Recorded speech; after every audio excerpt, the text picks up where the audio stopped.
Propulsion continues to be normal. Chamber pressure looks good. Doubling up. Roger roll with Atlantis. Water towers can fly! Yes! Tango Delta nominal. Flight outside SC off. Bring in SC off. Off. Yikes. You bet. Okay. We don't need any more of these.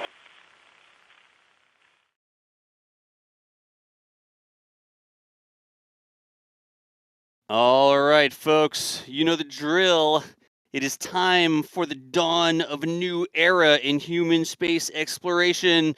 Actually, it's just dawn. The sun's about to come up out there at the Space Coast. It is Artemis 1 on the pad, Launch Complex 39B this morning out at Kennedy Space Center in Florida. Let me know if you can hear me and see the rocket. John Galloway for NASASpaceflight here.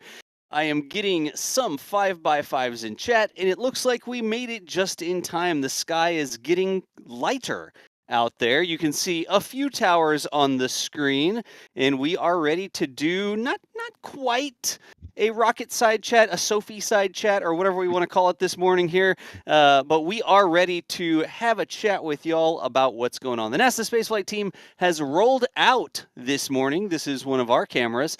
And Mr. Thomas Berghart is out in the field to help us answer some questions. Thomas, do we have you on comms? You sure do. Oh my goodness, it is too early to talk to us, but yes, you sure do.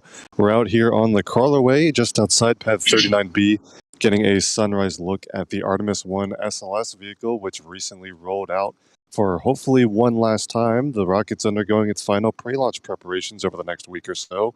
And it's a gorgeous view out here. Excellent. Thomas, thank you so much for rolling out so early in the morning and bringing us some cool views of the rocket. This is going to look great when the sun comes up here. Who else is out with you, Thomas? I actually forgot to ask you this morning. Yeah, it's myself and Stephen Marr is out here doing some photography as well, so stay tuned to his socials for those images as well. Stephen Marr is out there, and y'all know Stephen. He's one of our photographers here. You can see Thomas just mentioned his socials at Space Coast. Steve is up on the screen, and he'll probably be tweeting some pictures. Of course, we take pictures for articles and stuff like that as well. So Stephen's out there as well, and we have a rule here. It's not an SLS stream or an Artemis stream unless we have Mr. Philip Sloss with us. Philip, good morning. How are you doing? Morning. I've got a little bit of coffee in me, so I'm sort of half awake now. This is good. Excellent. Philip is, I'm just going to go ahead and say, our SLS subject matter expert. I think we could call you the NASA Spaceflight subject matter expert, but thank you so much for rolling out early this morning and joining us for comms. And last but not least, back in the studio, we've got Mr. Chris Gebhardt. This is the managing editor for NASA Spaceflight. Chris, are you awake? I am indeed. Good morning, everyone. All right. So if we're ready here, we're going to be doing our live things, folks. We've got about an hour here, and we've got a little capability to zoom in and out and things like that. But we're going to be doing some Q&A. So if you've got questions for us, tag us in chat at NASA Spaceflight. You know the drill. If you're up this early, you've clicked on one of our streams, you probably know how our streams go. So tag us in chat, ask us some questions, and we've got about an hour to hang out here with the rocket, seeing what we have in store, what's coming up over the next week and change for that Artemis 1 mission that's coming up. Currently scheduled, shooting for Monday, the 29th of August for that first launch. So let's see here. Looks like all the lights are blinking in the correct order, and we have things like questions and stuff coming in. Yes, we do. Excellent.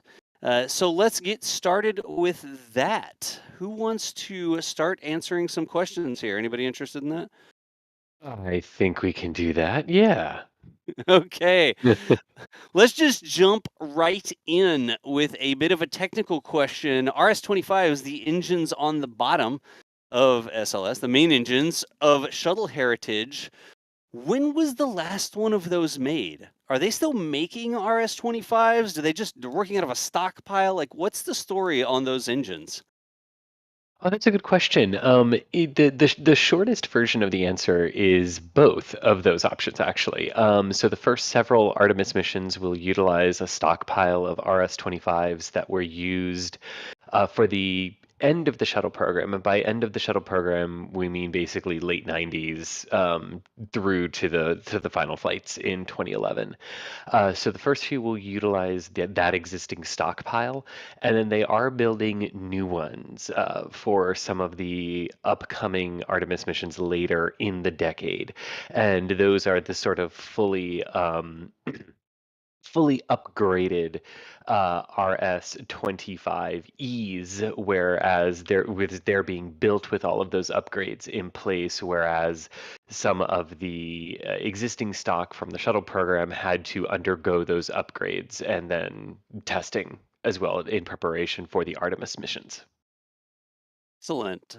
So there's your answer to your question, Everett Jan. That was who asked that question about the RS-25s there. Still a plan to make some more of them, but also have a couple that are being used here. Let's see. Again, it's early in the morning. I'm scrolling through the questions like super early here. Hey, Kylie Williams, thank you. There was a super chat with some Australian dollars that came in. Hello from the future, NSF team, that's from Australia. Nearly time for bed here in Sydney. Happy to catch you folks live. So excited for the SLS launch. I think there's a lot of people who are excited for this rocket to launch. It's been a time coming, that's for sure. But thank you so much for the support there, Kylie. We appreciate you, and hopefully you can get a little bit of sunrise here on the other side of the world and then get some sleep. There's a Capcom member that came in as well, Jan Magni Solbach. Hopefully I got pretty close to that name, but Jan, thank you so much for the support. And then Alessandra Bazzofi will go with some, those are euros. Alexandra, thank you so much for the support as well.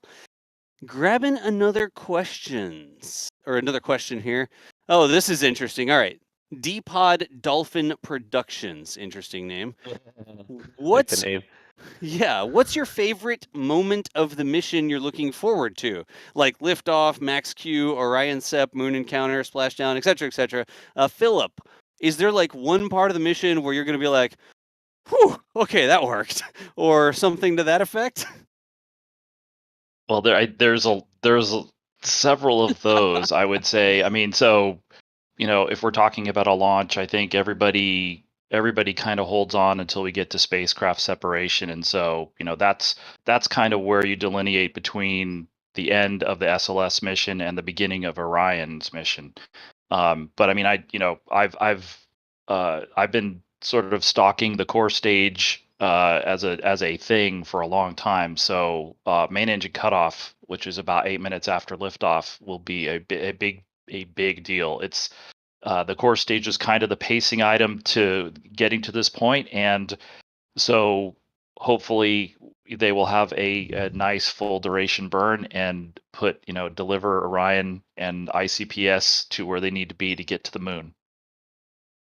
All right. Yeah. Chris, what do you think? I have an answer that's probably going to surprise some people, because I'm sure a lot of people are thinking like the liftoff, the launch. I keep talking about the solid rocket boosters and feeling them, but honestly, the moment that I think is going to be my favorite is when the cameras on the outside of Orion can see the Earth and the moon together in the same shot. That's I think that's going to be it for me. That's like an intentional thing, right? Like they've got some camera set up and they're trying to capture a shot, I think. Oh yeah. Those if you have seen those public affairs renders of Orion, where you're sort of where the camera looks like it's mounted on the solar array wing, and you're looking back at the vehicle, and you can actually see the entire Orion and the service module. For the longest time, I really thought that those were like pre-flight PR images that were never going to be replicated in flight, but they actually put GoPro cameras on the ends of the solar arrays to look back to capture those views. So yeah, it's going to be incredible. Gotcha.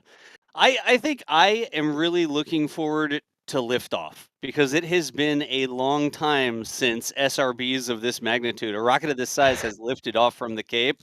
And I am a sucker for SRB launches, because it really does sort of it looks like you're riding a column of fire into space. You get this big smoke trail. Oh It leaves a pillar of smoke behind you, and you only get those with the SRBs. And we've sort of had the little gem SRBs on the sides of the Atlases that leave the little smoke trail. It's been a while since we've seen a smoke trail of this magnitude. So That's true, because the actual flame, like the fire that comes out of the bottom of those solid rocket boosters, is between 500 and 600 feet long. geez. Yeah, like yeah. And we saw that with that engine test out at Utah that Jack went. We had the live stream of that engine test, and it's one of those, but it's two of those, and they're pointing down and they're carrying the Artemis 1 mission up away from the space. Surly bonds of Earth and that sort of thing. So let's grab some more questions here. There was a good one. Where we're talking about engines, where exactly are the RS-25s located? Like, can we see them from this perspective? Thomas, could we maybe try to zoom in on the bottom of the rocket and see what we can get here? Yeah, I can try, although well, I warn you that the engines there's going to be some they're infrastructure in the way, obscured. but I'll zoom in on Yes. the engine section, yeah. Yes, they're obscured behind the two tail service masts. So we'll see that as Thomas pushes in here, if you can kind of see these gray structures in between the solid rocket boosters. And so Crawler making an appearance too there. Oh, Yeah. look at the crawler. Right. Like we were talking about during the rollout stream, this is sort of their initial holding point, is basically right outside the pad gate. And this is interesting too. So you can see underneath the platform of the mobile launcher, you can see a couple of the side. Actually, I think those are both the side flame deflectors, and they'll be moving those into place probably. Well, I assume next week. And then, of course, Yeah, I we're think- also looking at the stadium lights here. I don't think they have the floodlights on today, but they got the stadium lights on today for sure. Sorry, Cool. Chris. Oh Go no, ahead. no. Sorry. No, I was gonna say when I think those big steel structures underneath, right? Like those are moved into place just prior to the start of countdown operations for SLS. I think.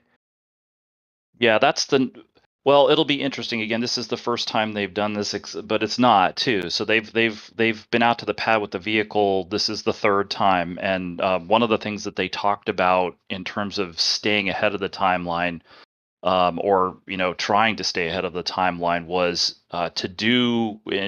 Charlie Blackwell Thompson, who's the launch director, talked about trying to do things, get ahead of things, and a couple of, she calls these things the big steel moves. So there are the part of the flame deflectors here. Oh, I'm sorry. Okay, so you see the flame deflectors in this edge on view have kind of a triangular shape, and then outboard of those you have these posts, and they're support columns for to provide additional bracing for the platform underneath, between the platform and the pad surface. And so she calls those big steel moves. So there's those come in. Basically what they did during the last wet dress rehearsal run, after having run through the pad flow in April first time, was they got caught in the very first one by weather. The afternoon before tanking, they had a huge thunderstorm. The most of the attention went to the lightning strikes they took on the lightning protection system, but the storm itself just delayed them from getting those put in place. And so they decided in June, well, we'll just look for, if we can get ahead of things, we'll do that. And they moved all of this stuff in. They there's an engine service platform, which is also hidden behind those two gray tail service masts that you see here in between the solid rocket boosters. Those are used to fill the core stage and also provide all of the other services like electrical, data, fluids, things that pressurize lines like helium and nitrogen and so on. So, but yeah, we may see those move on kind of a flexible schedule. But I think that's the idea, is they want to make, one of the goals that they talked about, especially after the last wet dress rehearsal run, is they really want to be ready to tank right at the time on the timeline, because they fell behind pretty much on all 4 runs for wet dress rehearsal. Yeah. Gotcha. Very true. And actually, can we stay right here real quick? Because I want to point out a couple of things on the rocket that we can see in this zoom in shot. So if you look dead center on the external, okay, let's try that again. Rewind. If you look dead center on the core stage, you can see a pipe that's a slightly different color orange that's coming down the dead center of it. That is the liquid oxygen feed line, one of the two liquid oxygen feed lines. There's an identical one on the other side, and that sort of flows the liquid oxygen down from the liquid oxygen tank at the top of the core stage, and then brings them down to the 4 RS-25 engines there. But what is also really cool in this shot is that you can see sort of on the bottom of the twin solid rocket boosters, there you can see these four little lines that sort of protrude down. They're white and they're just above the base of the skirt there. And those are the lower parts of the booster separation motors. So when it comes time to separate the solid rocket boosters, those at the base and then there are some at the top in the nose cones fire to push the solid rockets away from the core stage for a clean separation. And those are pretty clearly visible there toward the bottom of the boosters on the skirts.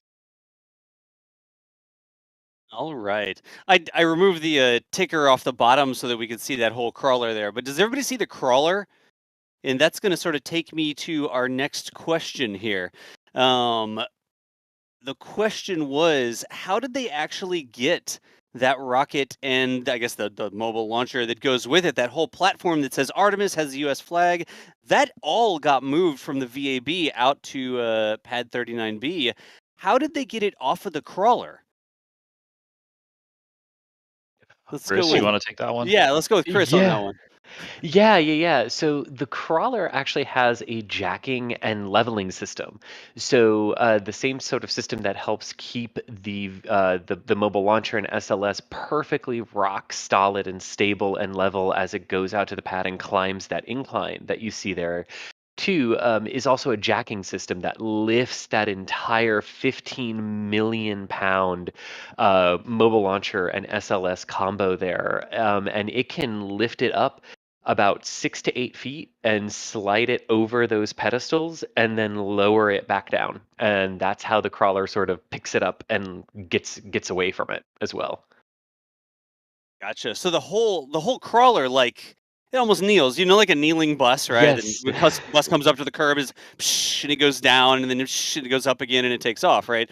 It's sort of like that. It's not airbags that do it, like the bus, but the crawler drives underneath the entire platform there. The platform is the big gray thing that says Artemis on it, right? And if I'm not mistaken, it actually hangs off the side of the crawler a bit, so that you can yes. drive it in between those big pedestals, those big fixed to the pad pedestals, and then the crawler goes down a little bit and sort of just kneels out from under the platform and then drives away. Oh, crawls away very slowly. In fact, you can see the path it took up the crawler way. You can see the tire track, the tread tracks embedded into the crawler way there on the ramp up there.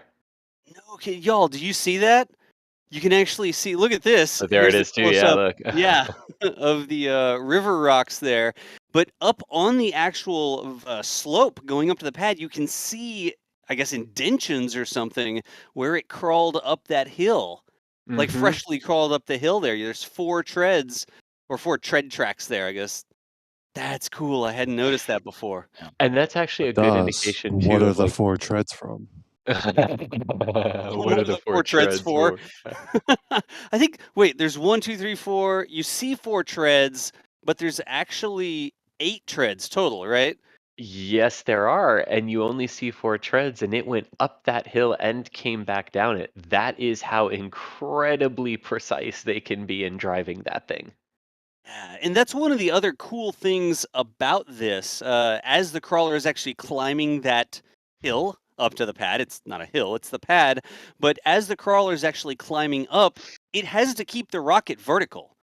You can't just like have it climb up the hill and then have the rocket lean back while it's going up. That would not be a good thing to do.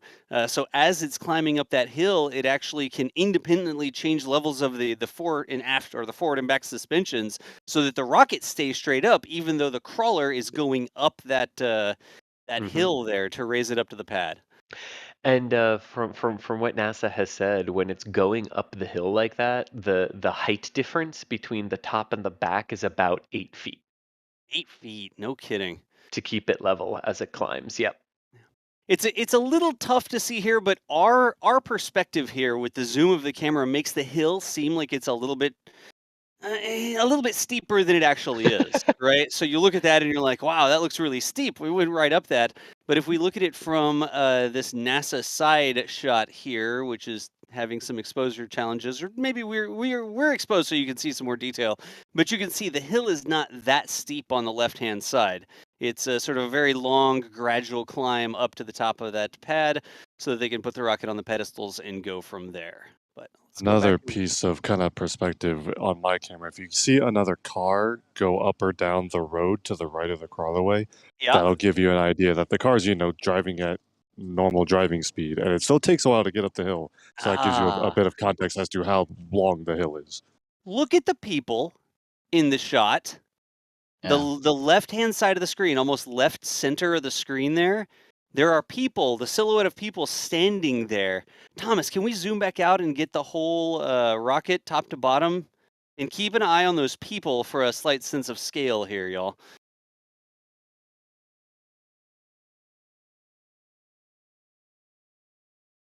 Little work truck, like a van or something over there.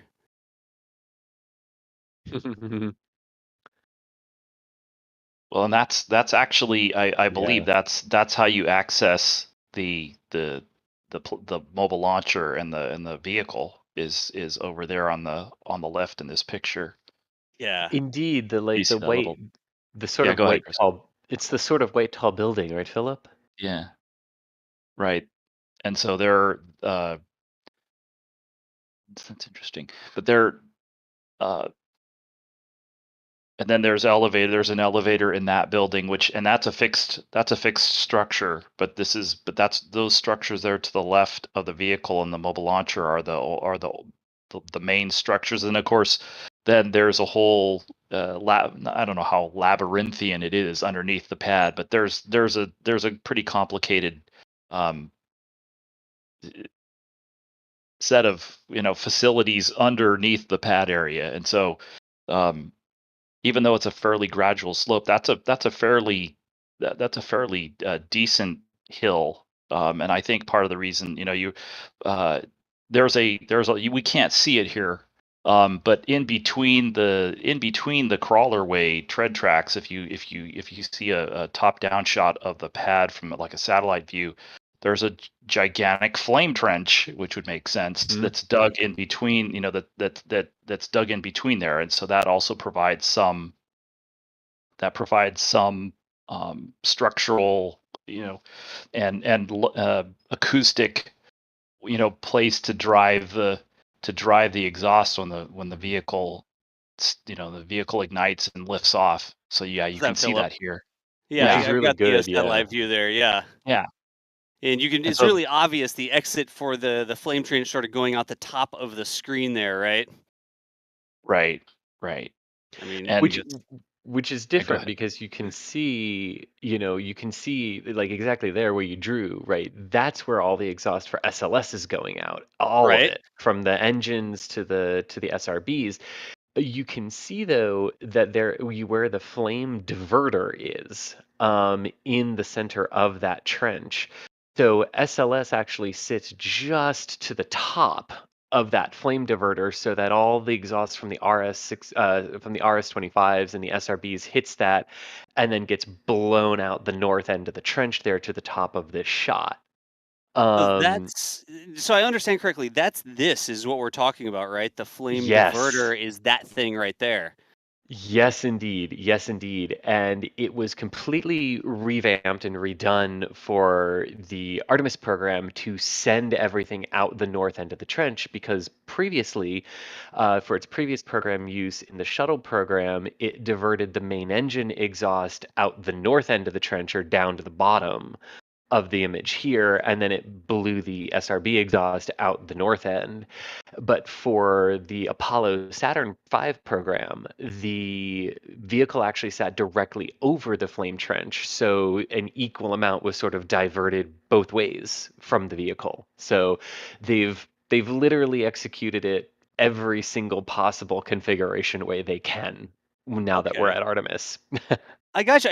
I had never thought about that, but for the space shuttle stack, the engines on the space shuttle itself, right? The engines on the orbiter itself sort of came off at an angle, and so there's like a little baby flame trench. I mean, I say baby flame trench, you know what I mean?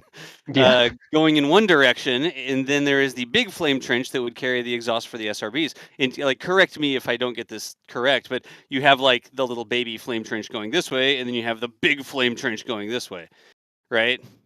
Basically, yeah. Basically, right? Does anything come out the sides? Not at Kennedy. Not at Kennedy. Okay, cool. And I wanted to see, let me see if I can zoom back in again, because we talked about the crawler going up and putting it down on these pillars. And correct me if Oh, you can see them. Yeah. Yeah. I'm going to try to circle the pillars. I hope I circle the pillars correctly the first time. I think that that's a pillar, and that's a pillar, and that's a pillar, and there's one sort of with some structure over there, right? And in the center, there are a couple more. So those are the four corners of it, and then there are two more in the lines on both of them. Gotcha. Yeah. Okay. So is this a pillar here? Question Yes. mark? Okay. I don't see one of those on the other side over there, but I'm wondering. There are some sound suppression lines coming up from the Exactly. pad too. Because Okay. those are the sound suppression lines. water. Exactly. Yep. Gotcha. Okay. All right. But if you sort of look at that, you can see that you don't have the rocket sort of all the way up over here, or I guess the entire mobile launcher all the way up over here. It actually sits down a little bit more like this, I guess you could say. Right. And then the engines, you'll have the RS-25s in here, and you'll have the SRBs like this, and that's sort of the orientation as it sits on the pad. Did I get that mostly correct? Bang on. Yep. Pretty early in the morning to be drawing, so let's see here. Oh, while we have this scene up, I had promised some tweets from Stephen Marr, and we do have an early tweet from Stephen Marr here. I'm going to put this in chat as well, but it's some behind the scenes tweet from Steve on his account saying they're live from the crawler way. Enjoy a nice sunrise and have your questions answered live. That's what we're doing, and we have Mr. Thomas Burkhart with the rocket behind him there and our stream setup and all that sort of thing. So let me get that linked into chat. We will hop back over here. Make sure you toss Steve a follow if you want to get some more of these cool shots and some behind the scenes stuff that gets posted on occasion. And there is that. Marito, thank you so much. Marito put that into chat for me. I appreciate the help there, Marito. So more questions. Shall we grab some more? Indeed. All right. Let's see. Here's a good question for Philip. In 50 words or less, what happens if one of the critical launch controllers is ill on launch day? Are there like backup controllers? Is there a line of people who can perform every task? I mean, I don't know that we have an official answer, but I'm sure, for people who are critical to the operation, you could, if you think about a flight crew. Now, this is an uncrewed mission, but like think about Artemis 2. And I mean, we've been going through COVID for the last 2.5 years. So I imagine that there's at least an informal health protocol that especially the critical launch team members are going through, so that they minimize the chances of getting sick headed into the especially the tanking part and terminal countdown part of the countdown.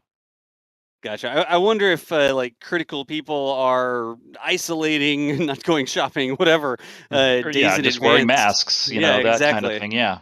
Yep. Yeah. The crew definitely, the flight crews isolate, and they restrict they sort of restrict the number of people that can they have access to.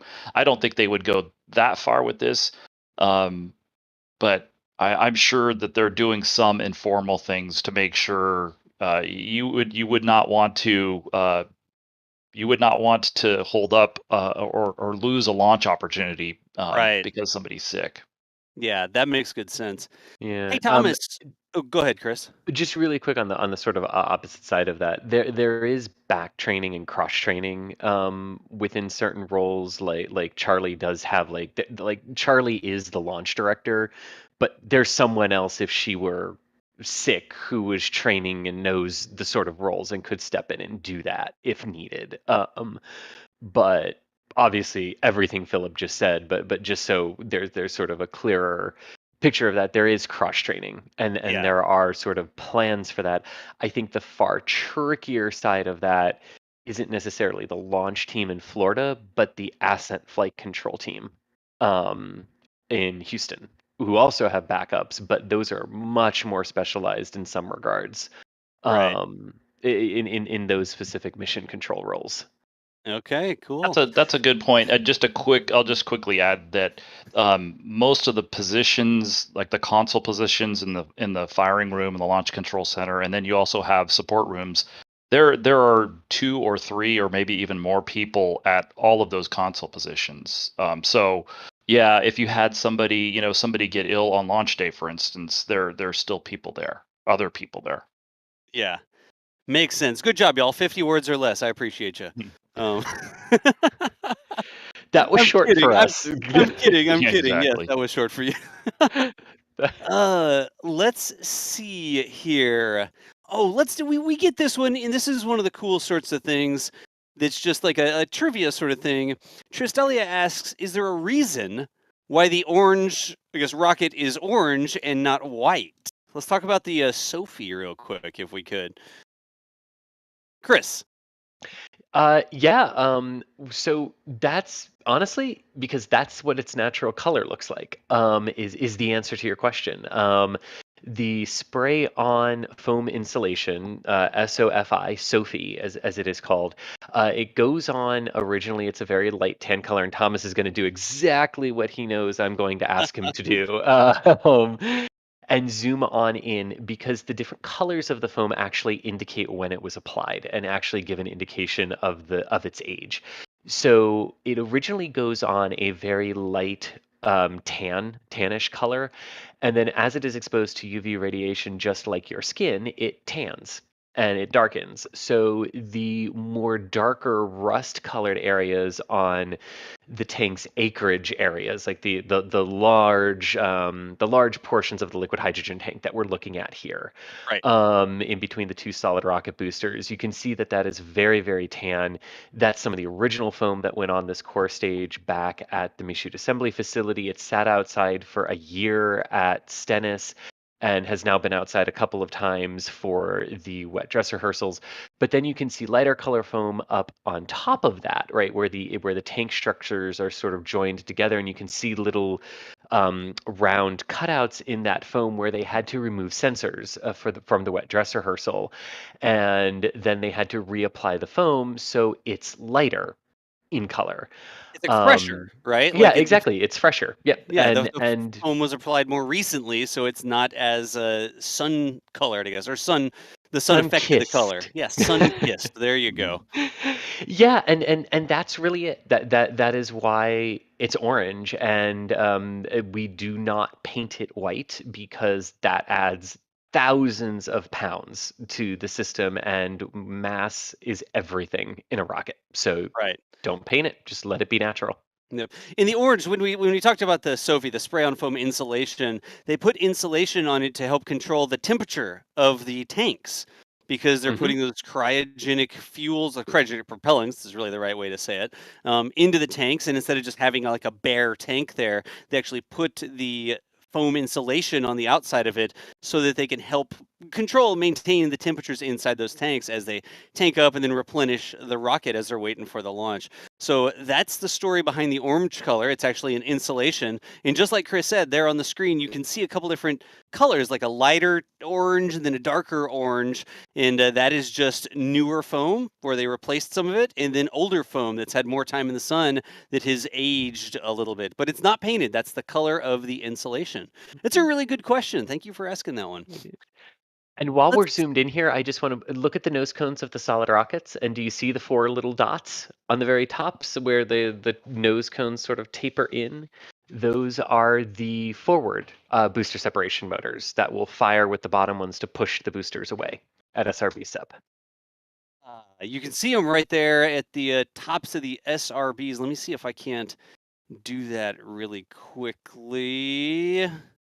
Us never asked me what my most looked forward to part of the launch was, but I'll answer Fine. it because it's relevant now. I think Booster Step is actually going to be one of the coolest parts of this because that'll be very visually stunning from the ground, I hope.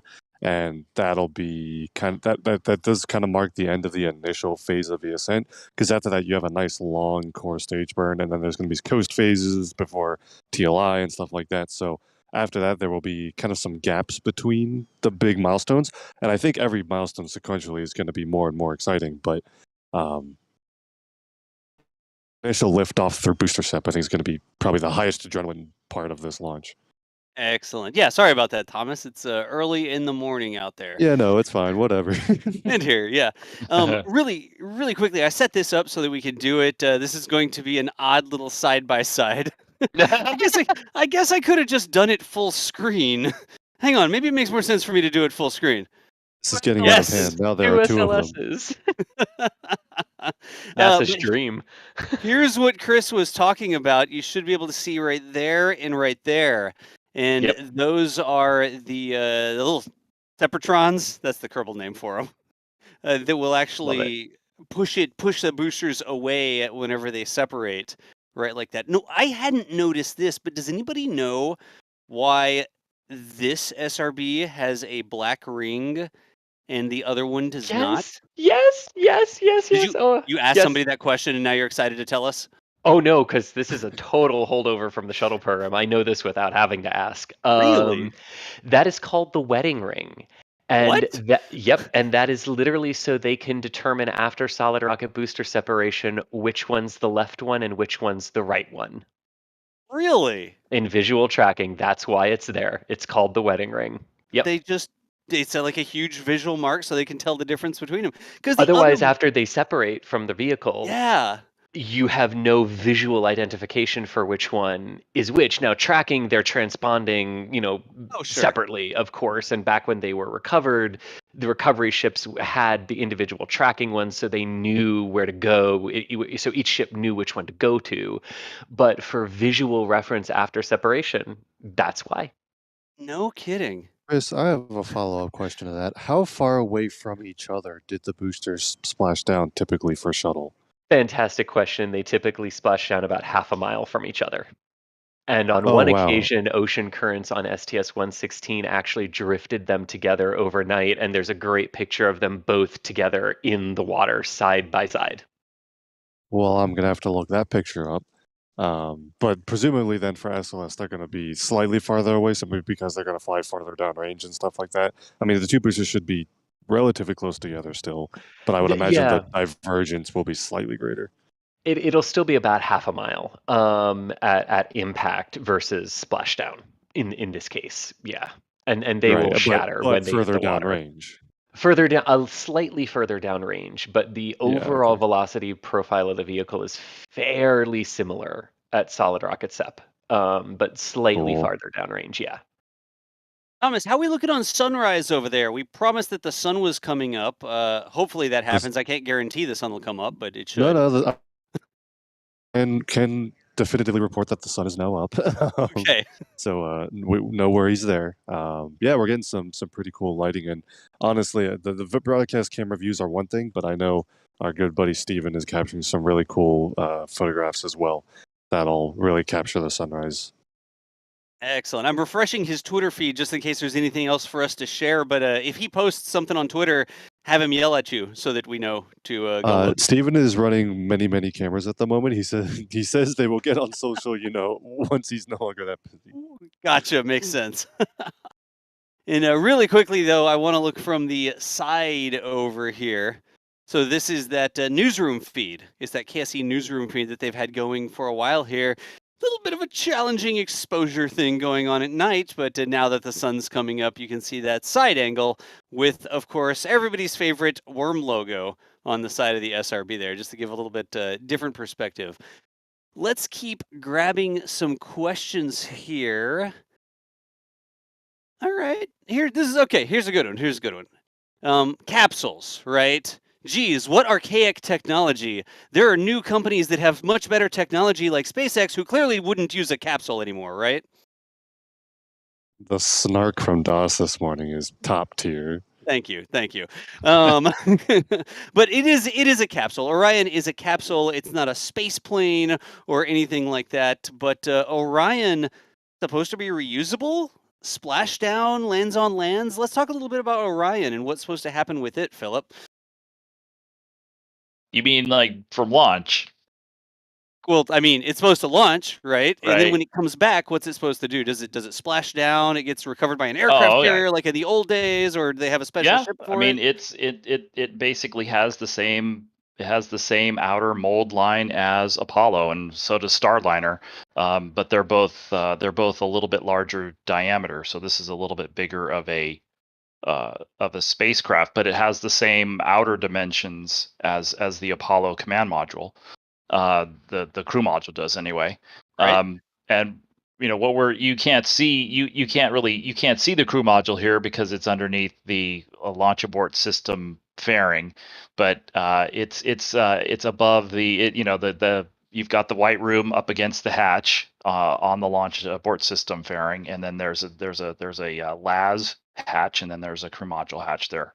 But the crew module it has basically the same type of parachute system as all of these capsules do, like Dragon or Starliner. You have it has the main heat shield for reentry, and then once it gets down into the lower atmosphere, they release a set of drogues to reduce the descent rate to an acceptable level to release the main parachutes, and then the main parachutes are released, and then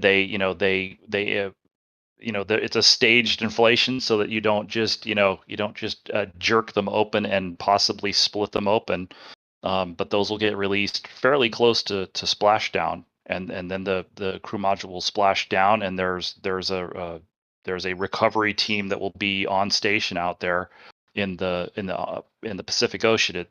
It's supposed to splash down off the coast of California, more or less closest to San Diego.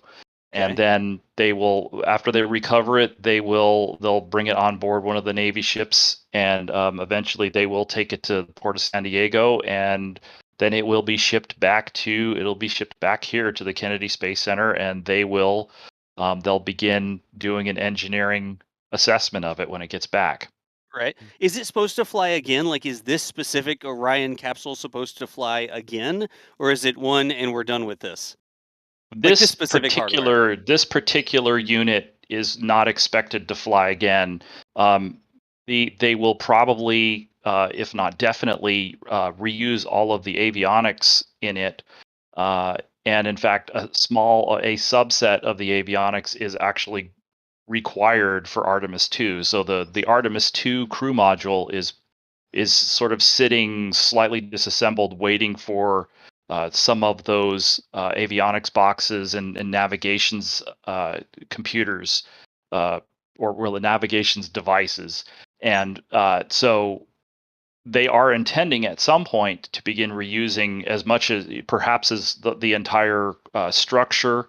Obviously, the heat shield uses an ablative material called Avcoat. It's the same type of material that was used with Apollo. Right. But it will obviously that blades away, but they're going to be looking to reuse the main structure of the crew module and perhaps even some of the heat shield structure eventually, and all of the it's still a working crew module when it comes back, and so again, Lockheed Martin's prime contractor. They're hoping that they can reuse as much of it as possible. And the sort of sequencing of this is the ones from Artemis 1 and 2 are not planned to be reused in their entirety, just the subsets that Philip sort of said. And then new builds for 3, 4, and 5, but then the ones from 3, 4, and 5 get reused on 6, 7, 8, 9, 10, 11 in that sort of rolling order at that point. Gotcha. So it's supposed to be like it's designed for reuse, but the first ones that fly aren't going to just be, okay, put another rocket underneath it and ship it again, right? Exactly. Yeah. Okay, makes sense. Makes sense. Let's see here. I'm still grabbing questions, and I know we're going to start running out of time here. We had about an hour, so they are going to have to pack up. I think we've got 15 minutes or so. Let me grab a couple super chats real quick. John Smith from Australia again. Thank you so much for the 10 Australian dollars. Lars Nuttenboom, pointy end up, flamey end down. I like it. Yes, they have it in the correct orientation there on the pad, Lars. Thank you so much for the euros this morning. Let's see. We've got Kylie Williams, a new Kate Bush song, Crawling Up That Hill. I don't listen to enough music these days, I guess. Thank you, Kylie. You're still watching with the Australian dollars there. D. Shenik.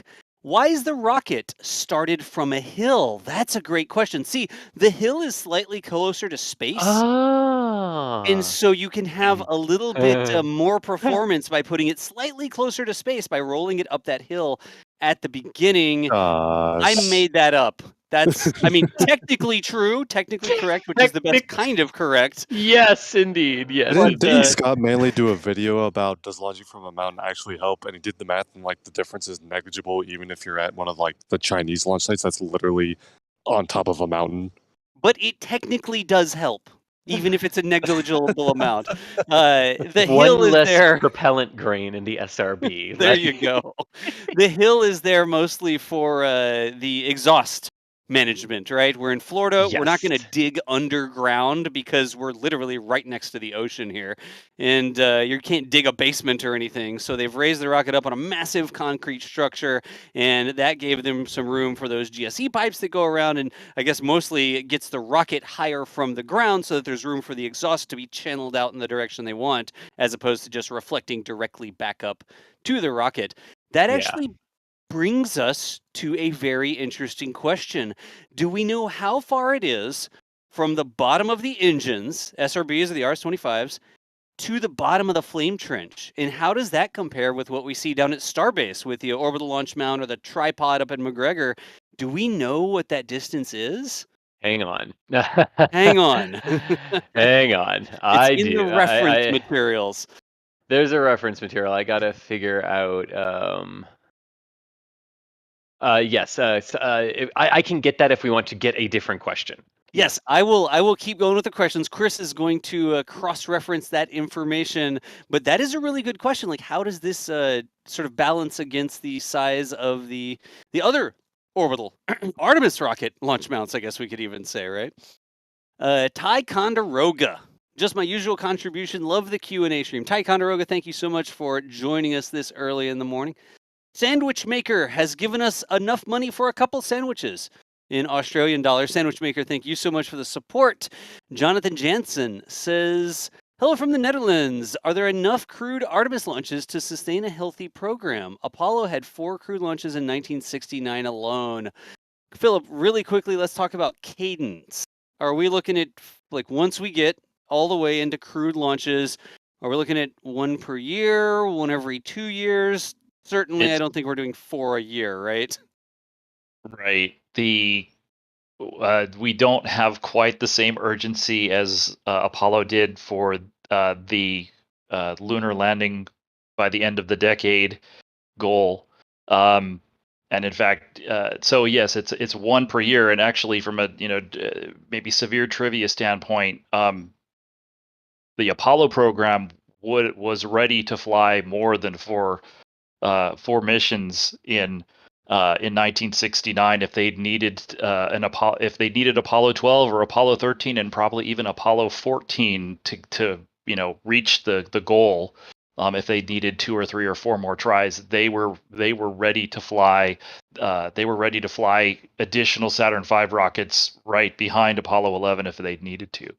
But for this system and for the we don't have time to talk about all of the costs. But in terms of cost sizing, right now Orion is working on a one vehicle per year cadence. Gotcha. In chat, like I can't hide what I did. Y'all saw what I did there. The subliminal merch plug really quickly. I fooled myself because when I draw on the screen, what I actually do is I put a copy of that up in a way that I can draw on it. And I just pull the old switcheroo and I switch between the drawing copy and the non-drawing copy. Like I'm literally switching back and forth between them right now. And y'all see the little zoom? Like it barely does a little teeny tiny zoom when I'm from drawing mode and not drawing mode. And I apparently tricked myself and I was on drawing mode when I went to queue up the merch plug here for the end of the stream. Is what I was doing. Sorry about that. Oh no, which one am I on now? Okay, that's the right one. Okay. Whew. Okay. Sorry about that, y'all. That was not like a subliminal merch plug. It could be if you want me to show the merch again. I'm happy to show the merch again. So I have the answer. Okay, Chris, go. Okay, so launches are conducted from the top of the concrete hard stands, which are 325, which themselves are 325 feet long, and they stand 55 feet above sea level at pad 39B for the hard stands. Okay. So add another 15, 20 feet for where the engines sort of hang down from there, and the engines would be about 75 feet above the base of the flame trench. So from like roughly from the bottom, like the exit of the engine bell down to the floor of the flame trench is roughly 75 feet? Roughly 75 feet, yeah. Now, what's going to happen here is someone in the back channel is going to tell us exactly how tall the orbital launch mount is and what the distance between the Raptor to engine bell and the, I guess, ground at Boca is, as I talk slowly to see if someone is going to provide. I don't actually know exactly how many feet that is. I've never gone out there and measured it. There's a fence. Yes, people typing. Yes, continue to type. Uh-oh, there's a question mark behind Alex's answer here. You want me to say that out loud? Alex in our back channel thinks it's roughly about 20 meters, but we'll see if we can get a more specific answer there. Roughly 20 meters. So we said 75 feet, and 20 meters would be roughly 60 feet. Very roughly. I mean, that's a good enough estimate for 7:23 So they are about, a.m. which if you look over at 39A, which we can't do right now Right. from this location, but if you were to look at 39A, that's about right, because the orbital launch mount sticks just up above the pad surface at 39A. So that would mean it's a little bit lower than what if you were sitting on the hard stands on 39A and 39B. Makes sense. All right, cool. Y'all, sometimes when there's numbers like that, we do try to go get a source, and in some cases there's not like an absolutely official number, but that's roughly like, I think, are those like deer Space walking boars. across? Space boars. Yes, those are boars. Yes. Really? Wait. Yeah. Hang on, let me get rid of the ticker. Space boars. Yeah. Wildlife going across the crawlerway, like wild boars, Chris? Yeah. Kennedy Space Center is a wildlife refuge. Oh. Yes, it is, and we saw some of the residents there today. Yes. Wild boars are non-aquatic. actually one of the common bits of wildlife you'll see around here, especially around launch pads. Definitely seen some over at pad 40 as well. Right, Okay, and mosquitoes. You'd think that it'd be like busy enough there with the cars going back and forth and stuff, but I guess it's quite a distance from where the camera is out there. They were sort of crossing in the middle of the crawlerway there. No kidding. They're also really used to the workers there, and there are large signs that watch out for wildlife, stop for them. Yeah. It's All right. Yes to all of that. No kidding. I saw something going. I'm like, what is? Those aren't people walking. What is that? Space boars, apparently. Let me grab the super chats. We'll get a couple more questions. We are coming to the end of the stream. Sandwich Maker with 20 more Australian dollars for the RS-25 Recovery Fund. Mhm. I mean, I know a guy who's recovered RS-25s from the bottom of the ocean, but we'll leave that for another stream. Sandwich Maker, thank you so much for the support. You could see them at Museum of Flight out Yep. in not RS-25. Sorry, those are F1 engines that they actually. Yeah, I built was at the gonna bottom of the say. ocean. Yeah, thank you. Not RS-25s, but F1 engines. But Sandwich Maker, thank you so much for the support. Vatsyayana, let's see. To learn both. Oh, I guess they're telling us about the Kate Bush songs. It's a Stranger Things thing. It's quite old. It was amazing well before. Okay. Oh, is that's the song from Stranger Things? That Thank okay? you. Yes, Thank you for yes, yes, learning okay. us there. Declan O'Loughlin, more Australian dollars. Wow, these early streams are pulling in the Australian dollars. Thank you, Declan, for the support. And Alessandra with some euros as well. There's a strong representation of the Australian and European viewing contingent here this morning. Let's see if we can't grab just a couple more questions. Okay, we've got that. Bacon on the hoof. Yes, thank you. Oh gosh, it's a good thing Jack wasn't here. There was literally live bacon on the screen. See here. Here's a good question. I think I know the answer, but True 88, the infamous shuttle twang, where they would light up the engines and the shuttle would do its little rock back and forth before it took off. We don't expect SLS to do a twang because it doesn't have off-axis engines, correct? Either one. Bingo. Yeah. That's correct. Yeah, so you got the twang on the shuttle because the engines were sort of hanging off the side. I mean, the entire shuttle was hanging off the side and pointed at an angle. So when you spooled up those RS-25s, it would actually rock the whole stack back and forth. The tip of the stack would go back like a couple feet, right, Chris? 25 feet. 25 feet. Okay, the tip of the stack, like the top of the rocket, would move horizontally 25 feet. And that's only because the engines were sort of hanging off the side. SLS, all the engines are sort of right there on the center line or symmetrically put around the center line. The SRBs are on the side, like opposite each other. The RS-25s right at the bottom of the rocket. There's nothing hanging off the side of this rocket, as much as some people try to Photoshop shuttles hanging off the side. But we don't expect SLS to do a twang whenever it comes off the pad. And in fact, that is why they do not have to have hold down bolts with SLS, where they had to with Shuttle because of that rock back and forth. The boosters were literally bolted to the launch pad, and they had to pyrotechnically blow them 0.3 of a second prior to solid rocket ignition in the countdown. But because there's no twang or offset thrust on SLS, it's literally just guide pins that are in the SRB that are, like keeping the SRBs aligned during main engine startup, basically. But it is the physical weight of SLS that will hold it to the pad while the 4 RS-25s are igniting in that 6.8 second sequence prior to liftoff. Gotcha. All right, y'all, we are coming up to, I believe we're going to have to pack up the camera and move away. I know I've been personally sort of focusing on infrastructure questions as much as we could. We've been talking about the pad and the flame trench, and the wedding band isn't really infrastructure, but we're close enough to see it. I didn't actually know that. And we are actually going to do a couple streams like this over the coming week plus as we approach the actual launch date here. Currently, again, scheduled for Monday, the 29th of August. What is that? 7, 8, 9, 10, about 10 days from now.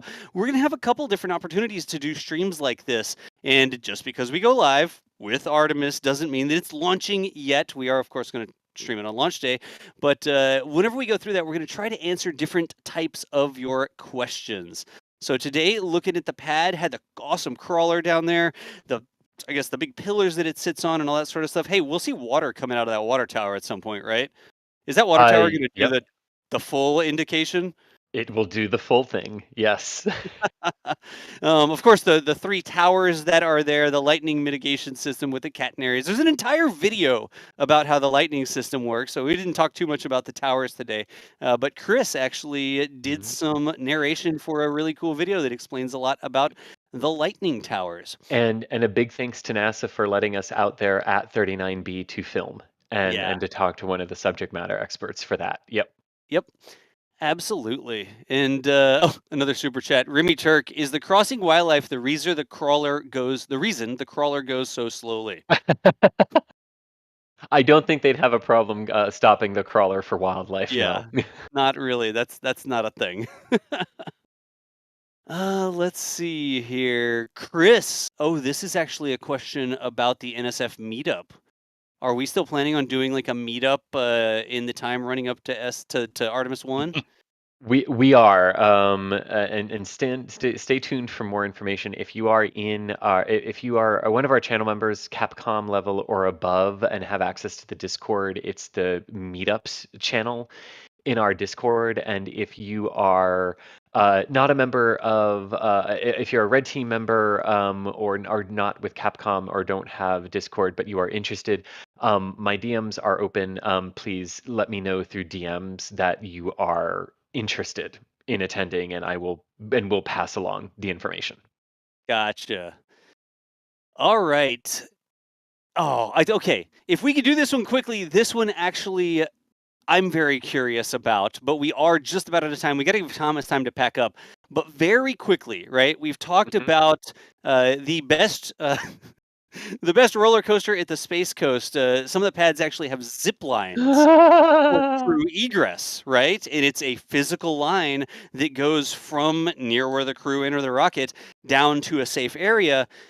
But for SLS, the tower moves. So do they temporarily run lines, or is there like a really fast elevator? How does the crew egress from the tower if they need to get out in a hurry for this, I guess, design? Yeah. Philip, So Chris, who wants that one?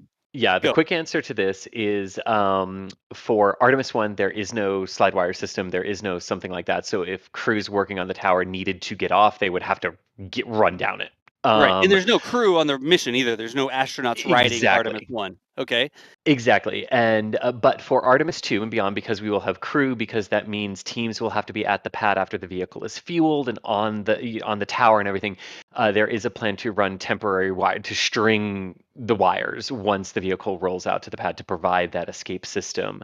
But then for the crew, after crew access arm retract at a certain point, they activate the launch escape system. So Orion would pull away from the vehicle for the crew. They do literally. I'm going to use the term "rip."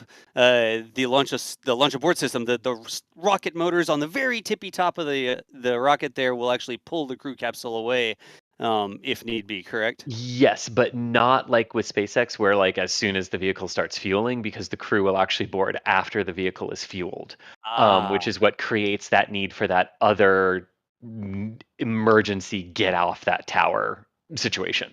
Makes sense. But they are planning on like stringing slide wires after the crew is in position, or after the tower is in position, I guess. That is the plan. Yes, that is the plan. All right. I'm disappointed that Das entered that conversation talking about a roller coaster and didn't mention the Ares 1 roller coaster. That's totally where I thought he was going. I thought we were too, and I was trying to be good on timing. But since Thomas mentioned it, yes, the predecessor to this program and where this rocket sort of comes from, the Constellation program, had the idea that their crew escape system from the top of the tower would literally be a roller coaster. Oh, jeez. All right, folks, we've gone a couple minutes over here. I know exactly what Thomas is talking about, but I was just going with the ride there. But we have not overstayed our welcome, really, but it's 7:34. We were anticipating being live until about 7:30, so it is going to be time for us to wrap up here. Speed running some thanks real quick. Another Artemis super chat from Alessandra Bazoffi there. Thank you so much. Goat Pilot 04, thank you as well. Dave Cowdley Cowdrey, actually. Is this Florida Danger Cam? Will this be a shot on launch day? This will not be a shot on launch day. They're out taking some sunrise photos this morning, Dave, and we just had permission to temporarily do a little bit of a live stream here from the crawlerway. Thank you so much for the Australian dollars. And then Goat Pilot, again, thank you for the support. We are going to have to be closing out the stream here, so thank y'all all for all the support. One thing really quickly, folks, we do have some of our cool Road to Artemis merch. There's apparently some Stranger Things fans in chat, so there's a little bit of a retro design here. It's actually got a neon version of the NASA spaceflight logo on the back. But if you want to continue to support what we're doing here, specifically our coverage of Artemis, maybe hop over there. There's like mouse pads and stuff like that, a coffee mug. You got t-shirt designs and stuff. Apparently our Discord was all about this design. We sort of floated the idea to the Discord at first, but trying to see if anybody else is interested in it, watching the numbers in the shop over there. So if you want to help support what we're doing and you like sort of the retro synth wave, et cetera, neon, whatever, cyberpunk, we do have that shirt and other things in the shop that you can use to help us keep on keeping on. For now, though, I will leave you with a view of the rocket. Really quickly, everybody involved with the stream, Chris Gebhardt, thank you so much for being with us today. Also, Philip Sloss, we appreciate you joining and helping us out with some Q&A. Out in the field, Thomas Berghardt, he's out there as well, operating the camera. Thomas, thank you so much for being there. And Mr. Steve Marr as well. Be on the lookout for his social media. He's going to be posting up some of these when he gets a chance, I think was the answer from Thomas there. But that is going to bring us to the end of our Q&A stream today. We are going to do a couple more of these as the road to Artemis progresses, et cetera, but we really do appreciate y'all hanging out with us. I am actually going to send you over to McGregor Live, where you can see some live engine testing today. The window is just about to open for engine tests over there in, about 20 minutes. And so if you're interested in seeing some live fire testing from the SpaceX facility up in McGregor, Texas, that's the next stream that'll be coming up. But for now, let's roll the outro music, and we will see you nerds later. Thanks for joining us, y'all.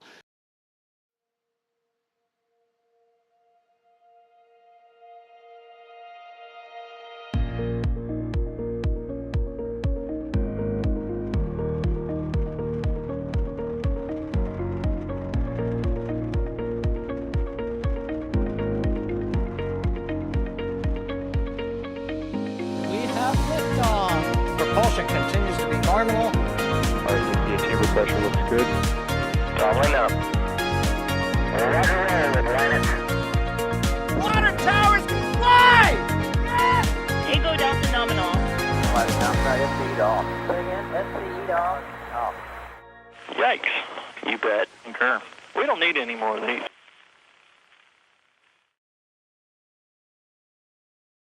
I mean, seriously, y'all, look at that flare stack action. How can you not be excited for engine tests? We'll see y'all later.